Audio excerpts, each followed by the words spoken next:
Ouais, bon. Alors, bonjour tout le monde. Bonjour frères et sœurs dans la foi. Et puis, peut-être que si ce message est partagé avec d'autres, eh bien, je vous salue aussi. Et alors, comme vous le voyez, aujourd'hui, on est en période de pandémie. Alors, il faut s'adapter. Il faut suivre les recommandations de la direction de la santé publique. Alors, malheureusement, on n'a plus nos rassemblements habituels. Ça nous manque beaucoup. Moi, ça me manque beaucoup aussi. Alors, moi, je ne vous vois pas, mais vous pouvez me voir. Mais j'ai Yves, en tout cas, qui est avec moi, là. Merci Yves, qui s'occupe de la caméra et du côté technique, là. Très apprécié. Alors, sans ça, on ne pourra pas se permettre ces accessoires-là.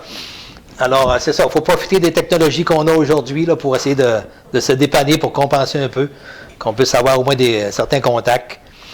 Alors, je remercie Yves et Ronald aussi qui ont organisé cela.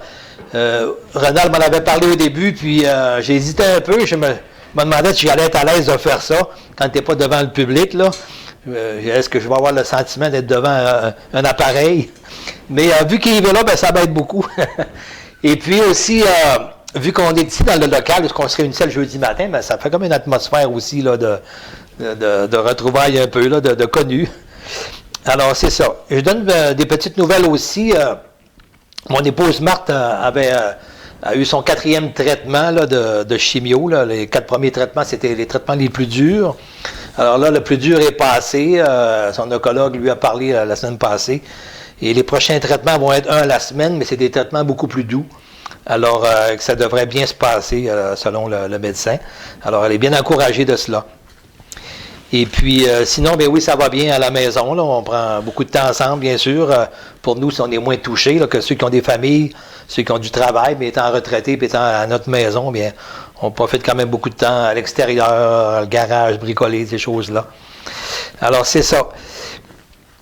Alors, c'est ça que lorsque... moi, je remercie beaucoup Ronald, c'est ça qui a fait les premières démarches avec Yves pour apporter 2 premiers enseignements. Et puis là, j'ai vu que ça fonctionnait quand même bien. Je trouvais que le son était bon, l'image, tout cela. Alors j'ai dit, je vais m'essayer aussi. Alors, en tout cas, je compte sur le Seigneur de m'aider à cela. Mais ça me manque beaucoup d'avoir la communication directement avec les personnes, là, mais on va s'arranger comme cela. Alors, le message que j'apporte aujourd'hui, c'est un peu une introduction, là, parce que j'aimerais apporter quelque chose sur la croissance spirituelle. Et c'est la première partie ce matin, ça va être un petit peu en intro. Et vous savez, c'est comme dans la parole de Dieu, Jésus utilisait beaucoup l'exemple de la plante. Hein? Par la semence, ça commence toujours par une semence. La parole de Dieu commence par la semence qui est semée. Nous, on est comme des semeurs. La semence, c'est la parole de Dieu. Et puis, lorsqu'on l'annonce comme cela, eh bien, si elle tombe dans une bonne terre, dans un cœur qui est ouvert, qui la reçoit, eh bien, on sait qu'elle a cette puissance-là, Dieu la fait croître. Et vous avez tous déjà sûrement fait l'expérience de semer des graines, soit avec vos enfants, soit à l'école, ou soit dans vos jardins. Et puis, on est tellement content quand on voit les premières tiges qui sortent, la première petite feuille, là. On est tout heureux, on est dans la joie, on dit « Ah, ça marche, ça fonctionne », on est bien content. Et j'imagine que dans le ciel aussi, hein, quand la semence est semée comme ça, puis qu'on voit que ça commence à porter fruit, à sortir de terre, c'est toute qu'une joie dans le ciel aussi. Et mais c'est sûr que la petite plante, elle ne reste pas que sur une petite tige, là, ça restera toujours une petite tige, ben là on se poserait des questions, parce que ce qu'on veut aussi, c'est de voir des fruits et d'en manger aussi, d'en savourer. Alors, c'est normal qu'il va y avoir une croissance. Et puis, ben, c'est de ça un petit peu que je vais m'entretenir sur ce message-là, qui va peut-être en 2-3 parties.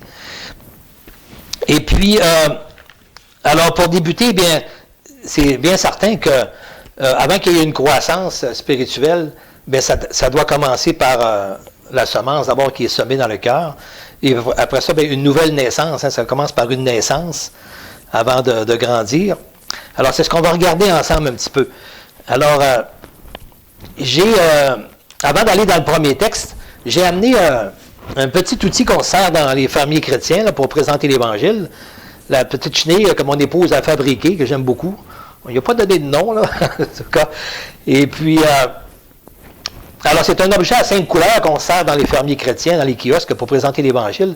Mais c'est tellement une belle méthode simple pour présenter, pour annoncer ça d'une façon simple. Et souvent, bien, avec les 5 couleurs, ça capte l'attention de la personne. Puis c'est amené assez courtement, assez simplement, que ça fait moins peur un peu. Mais aussi, ça a été préparé avec beaucoup de clarté pour choisir vraiment les bonnes paroles à dire, pour que ça soit assez simple pour la personne. Alors, je fais un petit rappel, une petite révision. La couleur jaune, ou or, ça représente le ciel, l'endroit où Dieu habite, l'endroit le plus merveilleux de l'univers, un endroit qui est parfait, qui est beau, et qui est plein d'amour, qui n'a pas aucune tristesse, aucune chose mauvaise. Alors, c'est l'endroit le plus merveilleux où on aimerait tous aller aussi. Malheureusement, il y a un problème, ici, c'est la couleur noire, la couleur sombre. Ça représente l'état de notre cœur. Nous, les hommes, on n'est pas parfaits. Hommes et femmes, on commet toutes sortes de bêtises, des fois, des choses, des fois qui sont méchantes aussi, mais que la Bible appelle péché. Et à cause de cela, on ne peut pas entrer dans cet endroit merveilleux, parce que ce ne serait plus un endroit parfait, vu qu'on n'est pas parfait. Si on entrerait là, bien, ce ne serait plus un endroit parfait et merveilleux.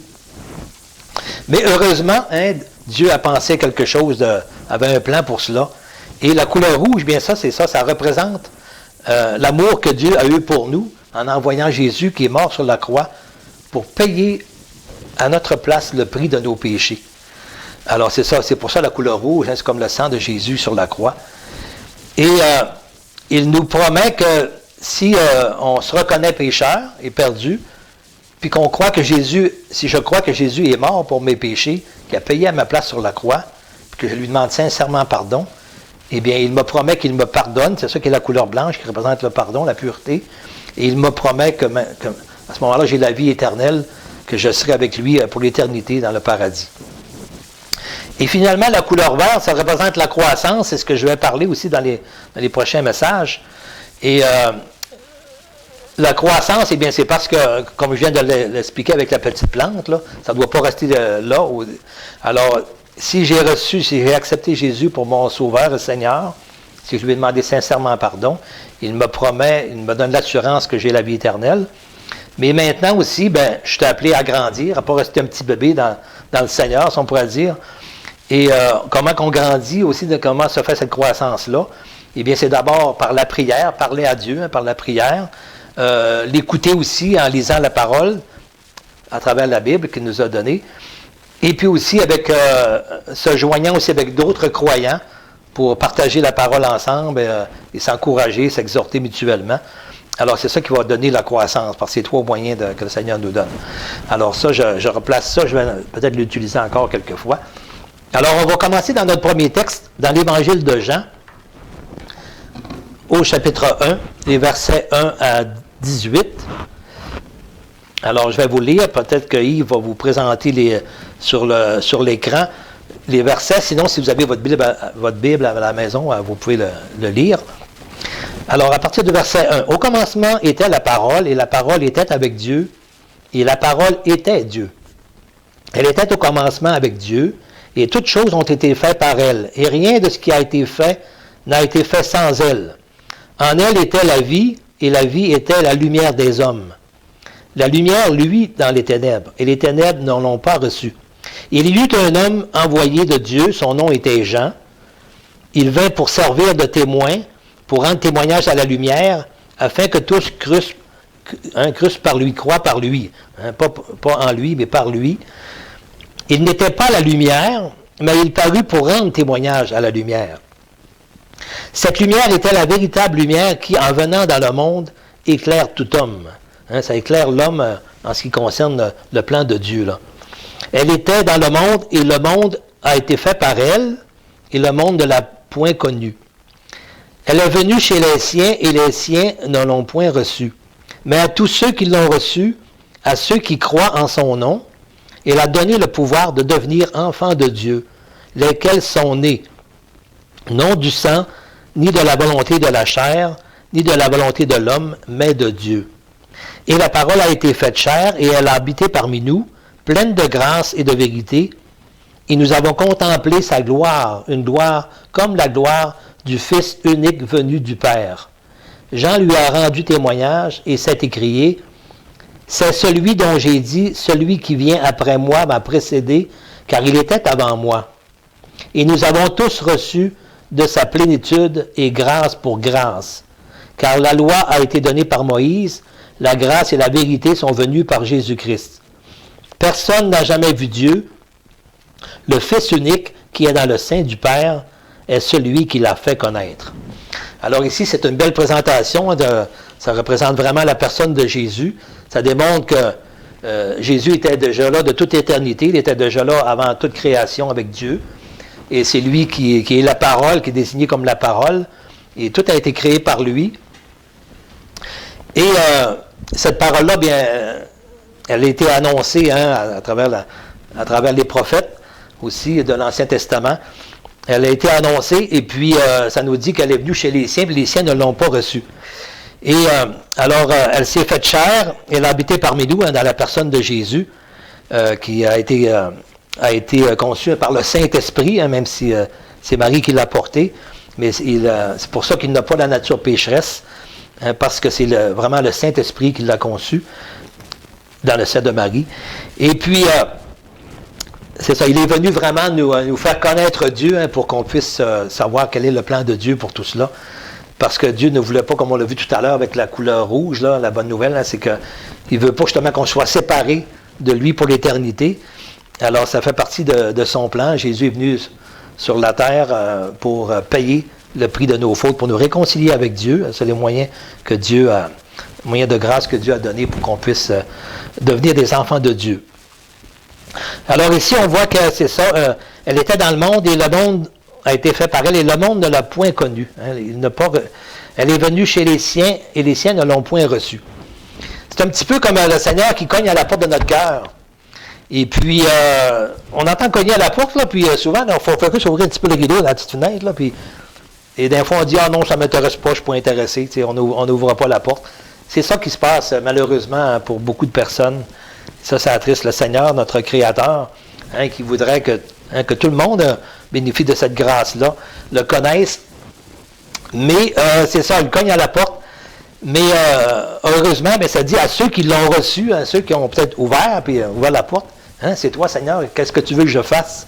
Comme les apôtres ont prêché après la résurrection.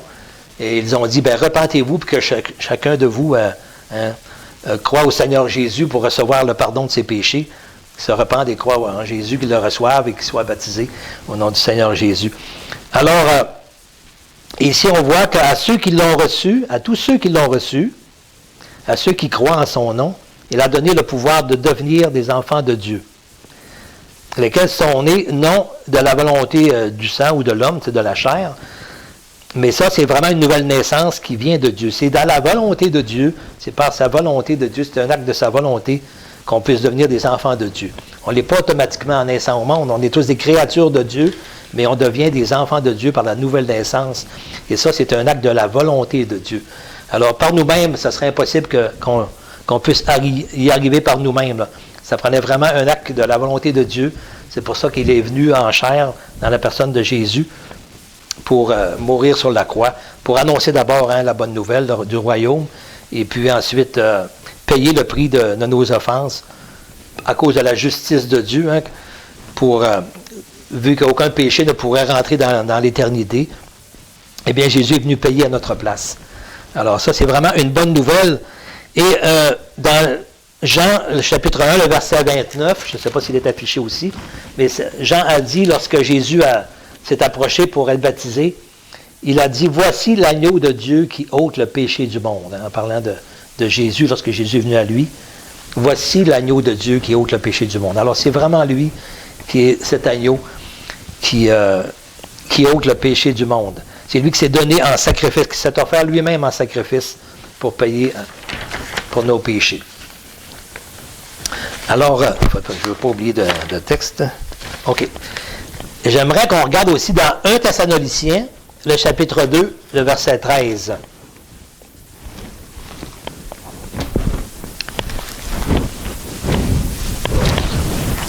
« 1 Thessaloniciens, chapitre 2, verset 13. C'est un passage que notre frère Ronald a partagé dans son dernier message aussi, puis dans dans le temps de jeudi aussi, et qu'on voit la réponse ici des Thessaloniciens face à ce qu'ils ont entendu la parole aussi. Ça nous dit au verset 13, « C'est pourquoi nous rendons continuellement grâce à Dieu de ce qu'en recevant la parole de Dieu que nous vous avons fait entendre, vous l'avez reçue non comme la parole des hommes, mais ainsi qu'elle l'est véritablement comme la parole de Dieu qui agit en vous qui croyez. » Alors on voit que Paul était tellement heureux de voir cela, la façon dont les Thessaloniciens qui ont entendu la parole, qui l'ont reçue vraiment de tout leur cœur, qui l'ont entendu, qui l'ont cru, et puis qui l'ont cru de leur cœur, et qui l'ont reçu. Alors, on devient enfant de Dieu, c'est ça, il faut recevoir cette parole qui nous est annoncée, cette parole qui donne, qui révèle quel est le plan de Dieu vraiment pour le salut, et bien qui est par la foi en ce que Jésus a accompli pour nous sur la croix, et bien si je la reçois dans mon cœur, si je l'accepte dans mon cœur, et bien c'est ça qui me donne la possibilité de devenir enfant de Dieu. Ça, c'est le Saint-Esprit qui l'accomplit, qui accomplit cette nouvelle naissance en nous, lorsqu'on a reçu cette parole-là par la foi. Alors, dans Éphésiens 2.8, ça, je pense que je ne l'avais pas donné à Yves, mais je vais je vais quand même le lire comme ça. Éphésiens 2.8, ça nous dit que c'est par la grâce qu'on est sauvé, par le moyen de la foi. Cela ne vient pas de vous, mais c'est le don de Dieu. Tu l'avais dit, ça, Yves? Non? OK, en tout cas. C'est ça, c'est par la grâce.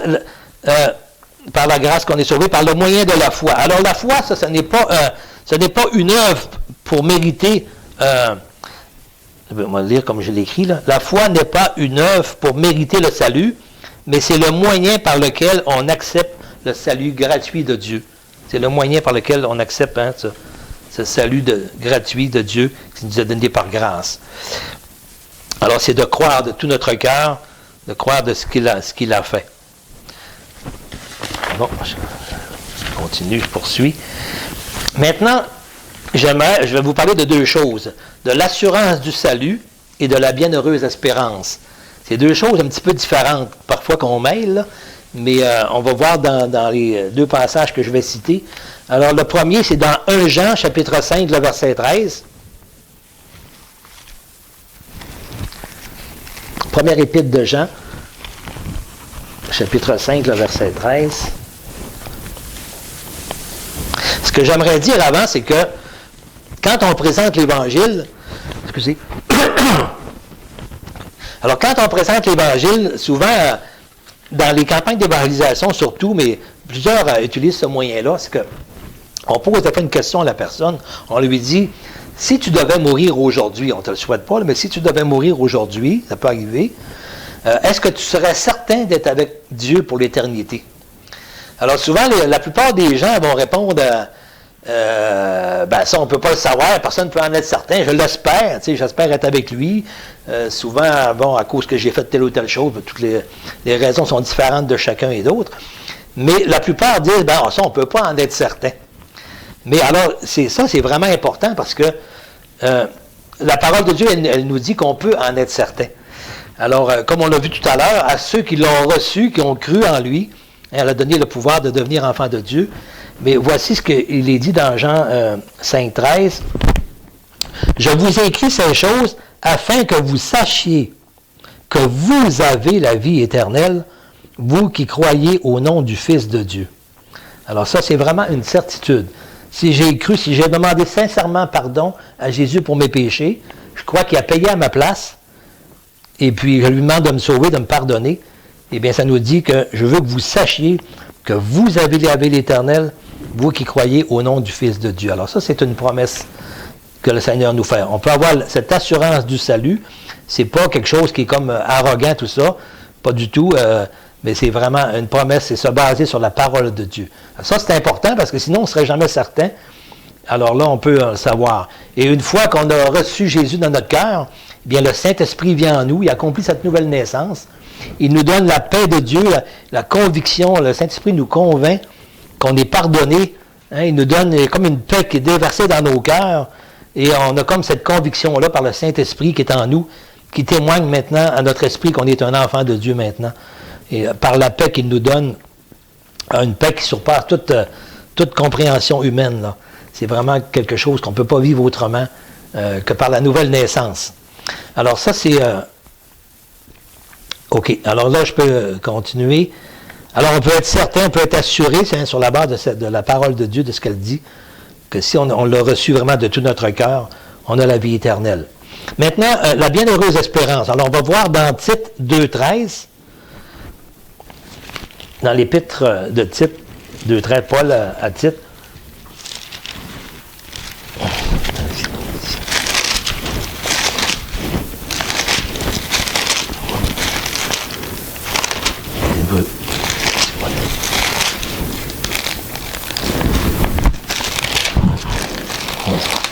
Bon, quoi, c'est une petite épître, c'est pas trop facile de tomber dessus.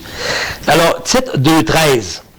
Je vais lire 11, 12, 13. Excuse-moi, Yves, je t'ai pas donné les versets à partir du verset 11, mais à partir du verset 11, ça dit « Car la grâce de Dieu, qui est source de salut pour tous les hommes, a été manifestée. Elle nous enseigne à renoncer à l'impiété et aux convoitises mondaines et à vivre dans le siècle présent selon la sagesse, la justice et la piété, en attendant la bienheureuse espérance et la manifestation de la gloire du grand Dieu et de notre Sauveur Jésus-Christ. » Alors, la bienheureuse espérance, c'est quelque chose qui est dans le futur, qui est à venir. Ça concerne le retour du Seigneur lorsqu'il va revenir, et qu'est-ce qui va arriver avec aussi, notre résurrection aussi qui va se faire. Mais ça, c'est pas encore accompli, c'est dans le futur. Et on ne sait pas quand ça va arriver, mais on l'attend, on l'espère de notre... Le Seigneur a voulu que tous les chrétiens l'espèrent de leur génération. De toute façon, le Seigneur, à un moment donné, il vient nous chercher. Et puis, mais on est comme dans cette attente-là qu'on a hâte, hein, vraiment, de vivre cela, où le Seigneur va venir nous chercher. Comme Paul dit, il dit malheur à moi, je fais pas le bien que je voudrais faire, puis je fais tellement souvent le mal que je voudrais pas faire. Qui va me délivrer de ce corps de mort, hein, qui est comme poigné avec ça, avec cette nature pécheresse. Mais grâce soit rendue à Dieu, hein, c'est lui qui va me sortir de cela. Alors, cette bienheureuse espérance, c'est lorsque le Seigneur va venir nous chercher, qui va nous ressusciter, pour ceux qui étaient tous décédés, et puis qui va nous complètement nous transformer, hein, à sa gloire, dans un nouveau corps de sa gloire. On sera dans sa présence. Et là, il n'y aura plus de tristesse, on n'aura plus du tout ce problème-là, avec le péché. Alors ça, c'est vraiment la bienheureuse espérance. Mais le salut comme tel, c'est quelque chose qui a été accompli par Jésus à la croix. C'est déjà accompli, ça. Il reste que nous, c'est sûr, à l'accepter, mais si je l'ai reçu dans mon cœur, bien, c'est déjà accompli, c'est déjà acquis. J'ai pu l'espérer, c'est là. Maintenant, c'est l'attente du retour du Seigneur. C'est ça la bienheureuse espérance. Alors, le salut est quelque chose qui est déjà accompli, et une fois que je l'ai reçu par la foi, le Saint-Esprit vient en moi, il me convainc que je suis pardonné et que je suis maintenant un enfant de Dieu, en produisant une paix en moi qui dépasse toute compréhension humaine. Je l'ai partagé tout à l'heure. Alors, il y a un amour du Père là, qui est déversé sur moi, dans le cœur de chaque croyant. Tout à l'heure, on lisait, hein, on a vu de sa plénitude des grâces sur grâce. C'est comme l'image là, des vagues sur le bord de la mer qui arrivent sur le rivage, une après l'autre sans arrêt. Eh bien, on est comme constamment déversé par l'amour de Dieu, à chaque jour, constamment, grâce sur grâce comme cela, son amour est déversé sur nous, même si on n'en est pas toujours conscient. Bien sûr que d'une personne à l'autre, il y en a qui vivent une expérience où ça touche beaucoup les émotions, souvent à leur nouvelle naissance. Il ne faut pas se baser là-dessus, mais c'est différent d'un à l'autre, dépendamment un peu comme Paul, par exemple, l'apôtre Paul qui s'en allait pour détruire emprisonner les chrétiens, même les faire mourir. Alors, une fois que le Seigneur l'a arrêté, imaginez tout ce qu'il a réalisé, comment est-ce qu'il faisait de mal. On a vu l'année passée, pour ceux qui étaient ici à l'Assemblée, le témoignage de Patrick Larouche. Hein, c'était quelqu'un qui avait reçu l'Évangile tout jeune. Il a tout mis ça de côté à la poubelle, puis là, il s'est garoché dans le péché à fond de train. La consommation, la drogue, il a même été vendeur de drogue. Il s'est parti des bars de danseuses et tout cela. Alors, pendant des années. Alors, quand le Seigneur a touché son cœur, là, quand il l'a reçu dans son cœur, le changement était tellement grand, alors l'émotion a été énorme aussi. Alors, on ne vit pas toujours ça de cette manière-là, aussi intense que ça. Et gloire à Dieu, merci pour ceux qui peuvent vivre cela, mais moi j'ai vécu des instants aussi, mais c'est pas toujours comme cela. Mais c'est pas là-dessus qu'il faut se baser. Hein. Il faut se baser vraiment sur ce que la parole de Dieu nous dit, que si je l'ai reçu, si j'ai cru en lui, si je lui ai demandé sincèrement pardon, j'ai cru qu'il est mort à la place, mort pour moi sur la croix, qui a payé pour le prix de mes péchés. Alors là, j'ai la vie éternelle, il veut qu'on le sache par cela. Le reste, là, c'est un supplément que le Seigneur va donner. Et merci Seigneur pour cela. Alors là, je suis rendu... OK. Alors, la croissance. Une fois qu'un petit enfant est né, par exemple, un petit bébé est né, on sait que c'est toute une joie pour les parents, mais on sait qu'il ne restera pas comme ça, il ne restera pas tout petit tout le temps. S'il est rendu à 2-3 ans, puis ça ne tient pas encore debout, il n'y a pas de son qui sort, on va s'inquiéter. Alors, il y a une croissance normale qui va être là, à moins d'avoir des handicaps, là, mais normalement, la croissance est là. Comme la petite plante, normalement, elle est là pour grandir aussi. Mais c'est la même chose pour un enfant de Dieu. Hein? Une fois qu'on a une nouvelle naissance, qu'on est venu à Jésus, ça ne reste pas comme ça. Là. Toute notre vie de passé, là, il y a quelque chose qui va changer. Et il y a un exemple qui se comprend bien aussi, c'est l'exemple de l'adoption. Ça nous ressemble un petit peu parce qu'on a, ordinairement, quand on vient à Jésus, quand on vient au Seigneur, on a tout un passé derrière nous, qui était souvent tout croche. Et puis, supposons pour un exemple d'un jeune homme un jeune homme dans la rue qui est orphelin, qui est lié à des gangs de rue, par exemple, et que là, qui peut être pris dans toutes sortes de problèmes de consommation, et puis de violence, d'agressivité, avec les gangs de rue, tout ça. Son éducation, c'est sûr, tout ça a été tassé. Alors, il peut être aussi endetté là, par toutes sortes de problèmes. Peut-être qu'il est recherché, il peut faire toutes sortes d'infractions, de crimes. Il peut être vraiment pas en règle avec la justice, peu importe. Et on voit aussi qu'il ne possède plus rien, supposons, il n'y a pas de foyer. Et souvent, ils sont connus par un surnom. Là. Il n'y a même plus d'un nom qui vaut quelque chose. Il n'y a plus de sécurité pour cette personne-là. Il ne possède rien, constamment en danger souvent. Alors, supposons qu'un couple royal passe dans la rue, dans une rue comme ça, puis il voit ce jeune homme-là, et puis qu'ils sont émus de compassion, puis ils disent, tiens, ils décident de commun accord, de dire, tiens, on va le prendre en charge, on va l'inviter à venir chez nous. Et puis, supposons qu'ils l'abordent tout cela, puis qu'ils lui fassent part de leur projet, sont touchés par sa situation. Puis supposons qu'il se passe quelques temps, plusieurs essais, puis qu'il accepte de rejoindre le couple dans leur famille, de quitter son milieu de vie, et que ce couple-là décide de l'adopter. Alors, supposons qu'après un certain temps, c'est cela, ils l'adoptent, puis ils font tous les papiers d'adoption. Alors, après que l'adoption est faite, au point de vue légal, là, au point de vue de la justice, ce jeune homme-là porte maintenant leur nom. Tout ce qu'il possède est à lui aussi, même s'il n'y avait rien avant. Supposons qu'ils ont tous payé ses dettes, alors il est clair de dette, tout a été fait. Et puis, il est en sécurité, il y a maintenant un foyer, il y a un amour qui est déversé sur lui. Mais est-ce que ça s'arrête là? Ça ne s'arrête pas là. Est-ce que lui, tout d'un coup, il est complètement changé de son passé? Non, pas du tout. Alors là, c'est quelque chose qui va...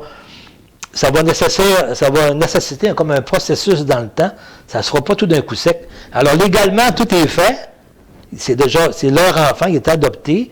Il possède qu'est-ce qu'il possède et il jouit de tous ces avantages-là. Mais lui-même, il a tout qu'un travail à faire dans sa vie aussi, là. Alors, c'est comme un processus. Quand on devient enfant de Dieu, c'est pareil aussi. Il y a un processus de dépouillement, on voit ça dans Éphésiens 4, le verset 20 à 24, là, ça nous parle de il y a un processus qu'on se dépouille du vieil homme qui se corrompt facilement par le péché, et maintenant on revêt graduellement l'homme nouveau qui est créé en Jésus-Christ. Alors, c'est ça qui se passe aussi. Et ce jeune homme-là, par exemple, qui était adopté, on va voir qu'il va y avoir tout un changement qui va se faire. Il va recevoir une nouvelle éducation. Une éducation, ça se fait dans le temps, par toutes sortes d'enseignements, par les consignes qui sont données. Il va y avoir des bonnes manières à apprendre, parce que dans la rue, ce n'est pas nécessairement des bonnes manières. Il va y avoir aussi la discipline, à s'habituer à cela. Il faisait ce qu'il voulait avant. Maintenant, tu vis dans un foyer. Il y a souvent une discipline de gang de rue aussi, mais c'est pas la même que dans une maison. Le langage, sûrement, va devoir changer aussi, s'améliorer. Le caractère, le fait qu'aussi qu'il y avait, face à l'insécurité, au danger, il était peut-être toujours dans la peur. Il va apprendre à se rassurer, à avoir confiance aussi aux personnes qui s'occupent de lui. Peut-être qu'avant, dans la rue, il faisait confiance à personne. Alors, c'est tout apprendre aussi la douceur, à maîtriser son agressivité, la sobriété. Alors, apprendre le respect des personnes, des autorités, de ceux qui s'en occupent. Alors, c'est tout un travail qui va se faire, pas dans un clin d'œil, un claquement de doigts, mais il va y avoir un processus qui va se faire. Et quand on devient enfant de Dieu aussi, là aussi, il y a un changement qui va se faire graduellement. Il y a beaucoup de choses qui se font rapidement, mais il y a des choses que ça prend toute la vie. Moi, il y a beaucoup de petites choses dans ma vie que j'aimerais bien qu'ils soient changées, mais que je dois travailler encore, faire mes efforts aussi. Mais c'est ça. Mais le Seigneur s'en occupe. C'est ça qui est vraiment important. C'est ce qu'on va voir au niveau de la croissance. Alors, j'aimerais qu'on termine par un dernier passage. Dans Philippiens 1, les versets 1 à 11. Bon, Éphésiens, Philippiens.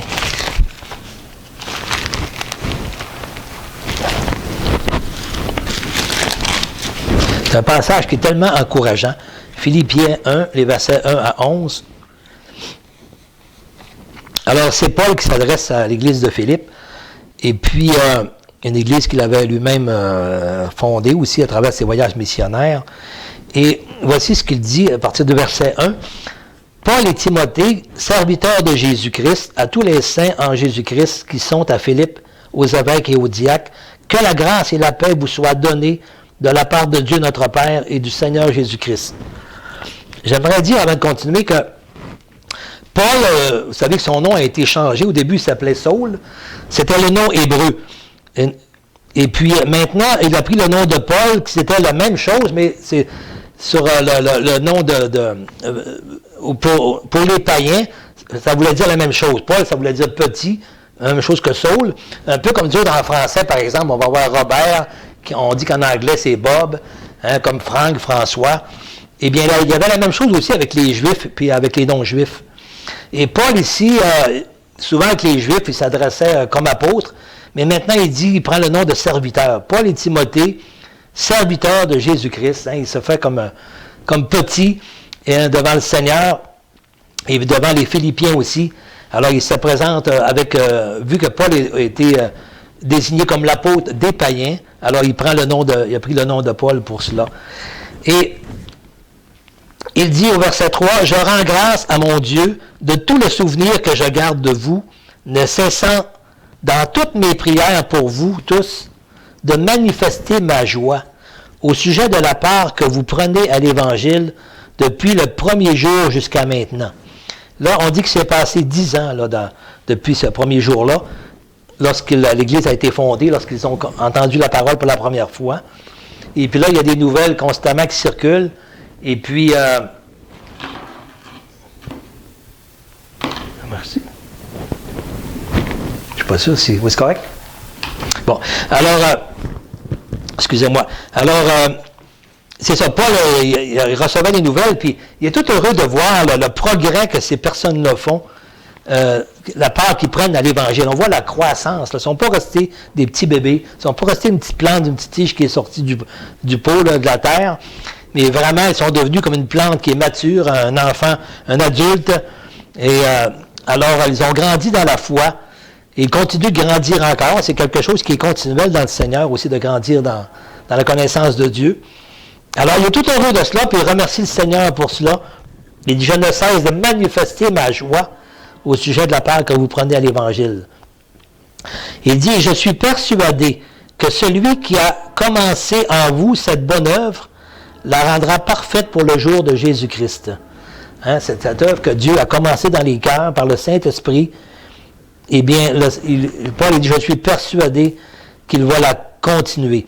Alors, ce n'est pas le travail de Paul. Paul était là comme un sommeur, comme un missionnaire, mais la semence a germé dans les cœurs, et on voit que c'est le Saint-Esprit, c'est l'œuvre de Dieu dans les cœurs qui fait ce travail-là de croissance. Et ça, c'est une bonne nouvelle et c'est merveilleux. Hein? Ça ne dépend pas de nous. Ça dépend on est un enfant de Dieu, un peu comme les parents prennent soin de leurs enfants. Le Seigneur prend soin de nous, à plus forte raison. Et verset 7, il dit, « Il est juste que je pense ainsi de vous tous, parce que je vous porte dans mon cœur, soit dans mes liens, parce qu'il est en prison, ou soit dans la défense et la confirmation de l'Évangile, vous qui tous participez à la même grâce que moi. » Il pense comme cela parce que lui, Paul, c'était quelqu'un qui persécutait les chrétiens. Il pensait servir Dieu, en plus, imaginez-vous. Et il a mis des chrétiens à mort, à l'exemple Étienne, qu'on voit aussi dans le livre des Actes. Alors, Dieu lui a fait grâce. Alors moi, il se dit, ben moi, là, si Dieu m'a fait grâce, à moi qui est le pire des pécheurs, hein, d'avoir persécuté les enfants de Dieu, l'Église de Dieu, d'avoir persécuté Jésus lui-même, eh bien, à plus forte raison, moi, je suis sûr que si moi, j'ai eu part à cette grâce-là, là, bien, je suis persuadé que vous aussi, hein, vous allez avoir part à cette pleine grâce-là, ce cadeau qui vient de Dieu. Que Dieu va prendre soin de vous. Si Dieu a continué cette œuvre-là en moi, s'il l'a fait en moi, il va la faire en vous aussi. Verset 8, « Car Dieu m'est témoin que je vous chéris avec la tendresse de Jésus-Christ. » On voit cet amour qu'il avait vraiment pour ses disciples du Seigneur.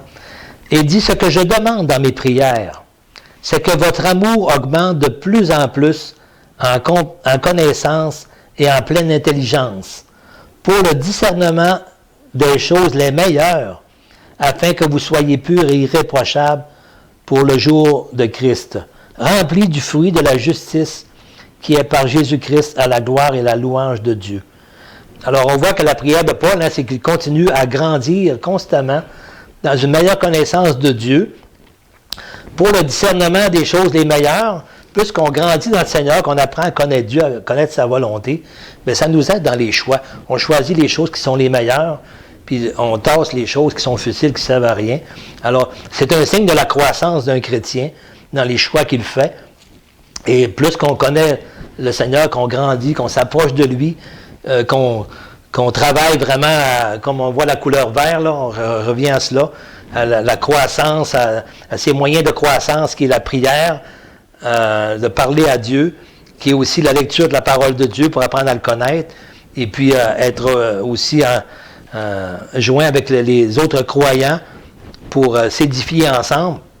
Eh bien, tous ces moyens-là aussi, dans l'enseignement aussi, tous ces moyens-là vont nous aider à grandir et à discerner de plus en plus quelle est la volonté de Dieu, et ainsi aussi à se défaire, à se dépouiller du vieil homme, puis à revêtir l'homme nouveau créé selon Dieu en Jésus-Christ. Alors, c'est la prière de Paul, que leur amour augmente de plus en plus. C'est ce que Dieu fait dans les cœurs de ceux qui croient en lui, de ceux qui sont fidèles et qui continuent à marcher dans l'obéissance, afin d'avoir un meilleur discernement et d'être irréprochable pour le jour de Christ, rempli du fruit de justice qui est par Jésus à la gloire de la louange de Dieu. Alors ça, c'est la première partie. Je vais revenir aussi pour continuer un peu au niveau de la croissance. Je voulais amener cette introduction pour faire un rappel vraiment pour l'assurance du salut. C'est tellement quelque chose d'important de savoir que c'est en recevant Jésus comme Seigneur et Sauveur, en lui demandant sincèrement pardon, qu'on reçoit ce salut, cette nouvelle naissance, ce miracle. Le Saint-Esprit le fait en nous. Et au niveau de la croissance, comme on le voit dans Philippiens, c'est le Seigneur qui continue son œuvre. Pardon? Oui.